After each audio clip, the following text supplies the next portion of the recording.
Salve a tutte, amiche mie carissime. Oggi siamo qua insieme per andare a vedere cosa?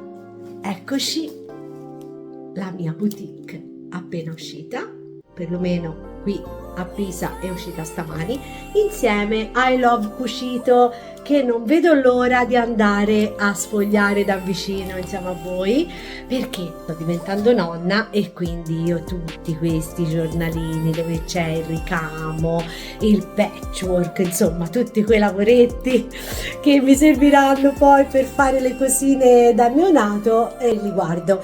Allora, qui cosa ho fatto? Ho fatto già una maglina, l'ho iniziata, eccola qua.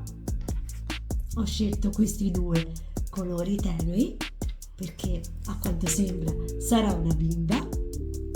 E poi ho fatto anche un'altra cosa che vi faccio vedere, ma aspettate un attimo, vi faccio vedere, ma ecco, sto ricamando questa è una cosina molto carina da attaccare alla culla, al lettino, non lo so.